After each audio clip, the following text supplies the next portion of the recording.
Some years ago, I was a software engineer in an American company that merged with Fiat, the Italian automotive giant. I was put in a team combining two systems, and our new manager insisted on four status meetings every day: a morning stand up, pre lunch check in, 3 p.m. review, end of day wrap up. What progress could we report 2 hours after the last meeting? We talked about work instead of doing it. That was certainly micromanagement, and the effect was that the project dragged on for twice as long as it should have. Thankfully, I escaped to a new team and a different manager after that nightmare, but maybe you're still trapped in yours. Are you dreading Monday mornings? Not because of the work. You actually enjoy designing, writing, solving problems. It's the endless check ins, the constant hovering, your manager always looking over your shoulder. If you're wondering, are you being micromanaged? Let me show you the four big signs so you'll know for sure. The most obvious sign is excessive control or interference. Your manager obsesses over meaningless details that don't affect the outcome. You're halfway through a report when they message you about font sizes. Not the content, not the data, the font.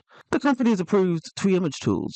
You want to use one, they insist you use another, even when all that matters is the final document. That's control for control's sake. Here's the key difference between a micromanager and a decent manager who is a bit pernickety. Good managers focus on outcome. Micromanagers fixate on process, especially the trivial bits.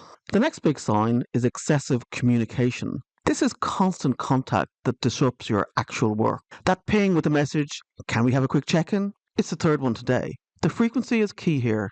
If a task takes a day and your manager demands frequent updates, the update process itself becomes the work. I had lunch with a former colleague recently who was building a dashboard. Every morning, her manager wanted a written update. Then a lunchtime temperature check. I said to her, "Was that just a one-word hot cold?" "No, it was a detailed account." Then a 5 o'clock summary with a to-do list for the next day. She spent an hour daily just crafting these updates. And then when she got stuck back into her task, she would get further pings questioning various parts of a report. This flips the whole process of communication. Good managers use communication to remove roadblocks. With micromanagers, the communication is the roadblock. The third sign is when your micromanager consistently disregards your expertise. They're basically treating you, a highly skilled person, as if you're a wet behind the ears intern. So you architect your way to a solution based on what you know has and hasn't worked before. That's the value of your experience. But instead of trusting your expertise, they insist on explaining tasks you've done dozens of times, as if you've never opened your laptop before. Now, if your manager has deep experience in this area, they are the subject matter expert. You should welcome a careful scrutiny of your work. You learn from their insight. That's beneficial for you. But what if they're new to this business area or technology and they're still overriding your decisions with approaches based on completely different systems? The changes don't quite fit, so you're cobbling together a kind of Frankenstein solution to make them happy. Eventually, you stop trying to innovate or think too deeply about alternative solutions. What's the point if your work would be torn down? Here's the difference between good and bad. Good managers leverage your expertise to their advantage. Micromanagers assume you don't have a clue. The fourth and final sign is arbitrary decision making. This is when decisions are handed down to you with no explanation or consistency. You're told what to do, but the why is a total mystery. So let's say you spent weeks researching your target audience for this project. You conducted user interviews, data analysis, the works.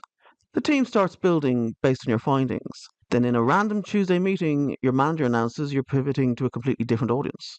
No discussion, no rationale. They drop this bomb and leave the call, leaving you and the team speechless. This aspect creates constant uncertainty. You can't think ahead because the rules keep changing. You're not planning anymore, you're just guessing what your manager's priorities will be today. Of course, priorities change, and your boss's boss may have handed him or her a curveball. But good managers explain their reasoning even when pivoting. Micromanagers make decisions in a vacuum and expect everyone to fall in and follow along. So there you have it, the four signs of micromanagement: excessive control, excessive communication, distrust of your ability, and arbitrary decision making. If you're experiencing three or more of these regularly, you're not imagining it. You're not being too sensitive, you are being micromanaged.